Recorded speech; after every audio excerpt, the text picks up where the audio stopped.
शेतकरी मित्रांनो नमस्कार. आज दिनांक आहे 27 डिसेंबर 2025. तुम्ही जर आता माझ्या पाठीमागे जी तुम्ही आंब्याची बाग बघताय, ह्या बागेचं प्लॅन्टेशन जे आहे ते 15 ऑगस्ट 2024 रोजी केलं आहे. म्हणजे ऑगस्टला ह्याचं लागवड झाली. म्हणजे येणाऱ्या ऑगस्टला 2 वर्ष कंप्लीट होतील.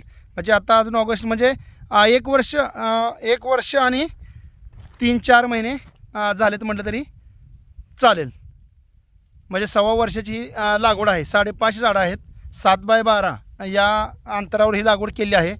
आणि तुम्ही जर आता झाडं बघितली तर संपूर्ण झाडं तुम्हाला सर्व एकसारखी दिसतील. कुठे तुम्हाला लहान मोठं बारीक पिवळं पडलेलं जळलेलं असं दिसणार नाही. आणि तुम्ही जे जमिनीची जर प्रत बघितली तर तुमच्या लक्षात येईल अशी सगळे दगड आहेत खाली.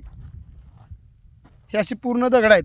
मला तर लागवड करायच्या अगोदर 2 वेळा ट्रॅक्टरनं दगड गोळा केली होती. त्यानंतर प्रत्येक वेळेस दगड गोळा करायचे आणि बाहेर टाकायचे. आणि हे शेजारी तुम्हाला खडी क्रेशर दिसतंय.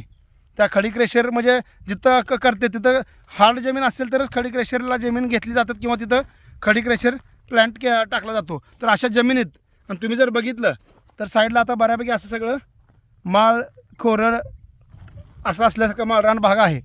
आणि हा जो प्लॉट आहे हा एकतपूर गावातील प्रोफेसर भगवान नवले सर यांची ह्या प्लॉट आहे. तर यांच्यासोबत ज्यावेळेस ते आपल्याकडं रोपं नेण्यापूर्वी आपली बाग बघायला आले किंवा नर्सरीला भेट देण्यासाठी आले होते.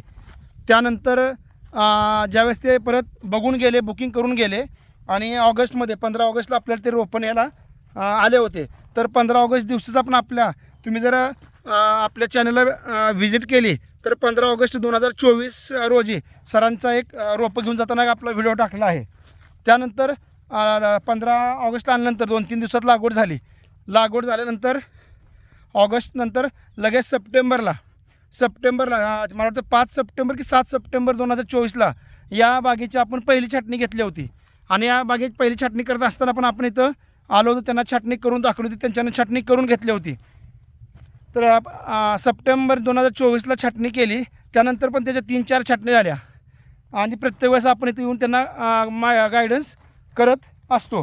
तर आता आज आपण इकडे प्लॉट व्हिजिट आलो पण सर बाहेर गेल्यामुळे आज आपल्या व्हिडिओमध्ये त्यांना आपल्याला घेता आलं नाही.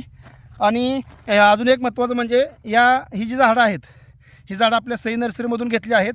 किंवा झाडाची लागवड करत असताना ते जमिनीचं प्रिपरेशन कसं करायचं, तिथून जे लागवडीची खतं असतील, लागवडीचं पाणी नियोजन असेल, खत व्यवस्थापन असेल, फवारणी असेल, छाटणी असेल, या सगळ्या गोष्टी आपण त्यांना प्रोव्हाइड केल्या आहेत. छाटणीसाठी आपण कुठली त्यांना माणसं दिली नाहीत. कारण आपण प्रत्येक शेतकऱ्याला सांगत असतो की छाटणी तुम्ही स्वतः शिकून घ्या, तुम्ही स्वतः करा. कारण तुम्ही जोपर्यंत स्वतः शिकत नाही तोपर्यंत तुम्हाला त्यातला अनुभव येत नाही आणि त्यातले बारकावे तुमच्या लक्षात येत नाहीत.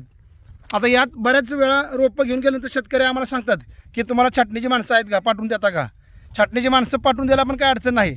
पण विषय काय होतो, ज्यावेळेस आम्ही छाटणीची माणसं पाठवून देतो त्यावेळेस ते ठरल्याप्रमाणे तुम्ही पैसे देणार, ती येणार, छाटणी करणार, निघून जाणार. यामध्ये शेतकऱ्याला शिकायला काहीच मिळत नाही. पण ज्यावेळेस शेतकरी स्वतः छाटणी करतो त्यावेळेस त्यांना सगळ्या गोष्टी लक्षात येतात. बाबा आपण छाटणी काय करतो आहे, छाटणी कशी केली पाहिजे, त्या छाटणीतले बारकावे सगळे लक्षात येतात. आणि त्यामुळं शेतकऱ्याला माहिती मिळते. नुसती माणसं पाठवली आणि छाटणी करून दिली, पैसे दिले, विषय झाला, पण तिथं शेतकऱ्याला काहीच मिळत नाही. पुढच्या वर्षी परत तोच प्रश्न, छाटणी कशी करायची. आता हे जर सर स्वतः प्राध्यापक आहेत, सिनियर कॉलेजला स्वतः प्राध्यापक आहेत. आणि ही 5.5 झाडं तुम्हाला दिसत आहेत, सगळी एकसारखी झाडं दिसतात. मी संपूर्ण प्लॉट दाखवतो, 1-2 लाईन दाखवत नाही. तर ही झाडाची छाटणी त्यांनी स्वतः केली आहे. प्रत्येक वेळेस आपण इथं आलं की त्यांना 2-4 झाडं छाटणी करून दाखवतो. त्यांच्याकडून 4-5 झाडं छाटणी करून घेतो आणि बाकीची झाडं सगळे स्वतः सर छाटणी करतात. मग एक स्वतः प्राध्यापक असलेली व्यक्ती पण छाटणी करू शकते. त्यासाठी कुठलं जास्त काही हे लागत नाही, ज्ञान असावं किंवा कुठली विद्या आपल्याला वाचायची नाही. छाटणी हा खूप सोपा कन्सेप्ट आहे आंब्यामध्ये. फक्त त्याचे जे छाटणी का करतोय, कशासाठी करतोय, कशी केली पाहिजे हे थोडं एक लक्षात आलं, तुमची 4-5 झाडं छाटणी केली की मग तुम्हाला काहीच अडचण येत नाही. आणि तुम्ही जर आता खाली बघितलं असं एकसारखा सगळा प्लॉट आहे. बऱ्याच ठिकाणी लागवड केल्यानंतर एकसारखी झाडं होत नाहीत, मर होते. मला वाटतं ज्यावेळेस आपण सप्टेंबरमध्ये लागवड केल्यानंतर 15-20 दिवसात किंवा महिन्याभरात आपण आलतो प्लॉटवर, त्यावेळेस पण सरांचा आपण फीडबॅक घेतला होता. मला तर 5.5 झाडात एक का दुसरं झाड त्यांचं खराब झालं होतं, ते पण मोडल्यामुळं खराब झालं होतं. ते पण फुटून आलता त्यांनी सांगितलं होतं. म्हणजे मर पण अजिबात नाही, वाढ सगळी एकसारखी आहे. त्याला पूर्ण खतं जे आहेत, लागवडीचे खतं असतील किंवा त्यानंतर जे डोस असतील ते सगळं आपल्या सई नर्सरीकडून किंवा सई ॲग्रो सर्व्हिसेसकडून आपण दिले आहेत. किंवा त्यांना जे फवारणीचे शेड्यूल आहे, फवारणीचे औषध असतील, त्याचे ड्रिंचिंग असेल, ते सगळ्या गोष्टी आपण पुरल्या आहेत.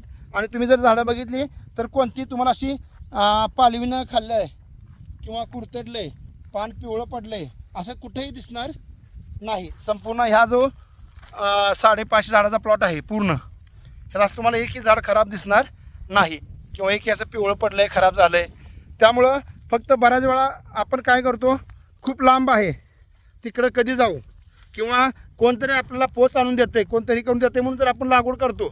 आणि असे बरेच लोक फसले असतात. मग ते 2-3 दिवसापूर्वीच एक धाराशिवमधील एक गाव आहे, गावाचं नाव आता विसरलं, त्यांनी मागच्या 15-20 दिवसापूर्वी 600 झाडाची लागवड केली आहे.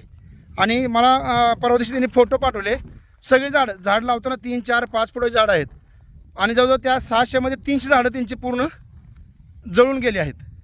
तर असं जर झालं तर मग ते शेतकऱ्याला काही फायदा तर होत नाही, तोटा होतो. आणि जी करण्याची जिद्द असते किंवा जी चिकाटी असते, जी ऊर्जा असते ती कमी होते. त्यामुळे कोणत्याही शेतकऱ्यांनी जर लागवड करायची असेल तर त्याची व्यवस्थित माहिती घेणं गरजेचं आहे, त्यांना व्यवस्थित गाईड करणं महत्त्वाचं आहे. आणि शेतकऱ्यांना आयतं नको आहे, म्हणजे सगळ्या शेतकऱ्याला आयतं पाहिजे, पण शेतकऱ्यांनी स्वतः आपल्याला शिकायचा प्रयत्न केला पाहिजे.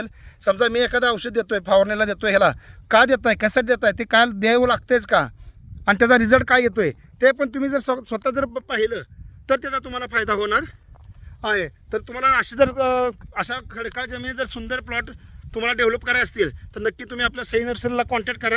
खाली तुम्हाला नंबर दिला आहे, त्यांना कॉन्टॅक्ट करा.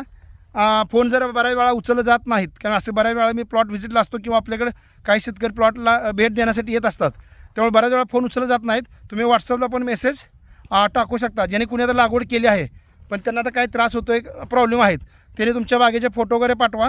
तुम्हाला ऑनलाईन ट्रीटमेंट संपूर्ण महाराष्ट्रात पाठवली जाईल. आणि जर जास्त जर गरज कुठल्या बागेला असेल तर आपल्याला व्हिजिट पण देता येईल. धन्यवाद. असे जर माहितीपूर्ण व्हिडिओ बघायचे असतील तर आपला शेतकरी मित्र सूरज आवताडे हा यूट्यूब चॅनल सबस्क्राईब करा. नमस्कार.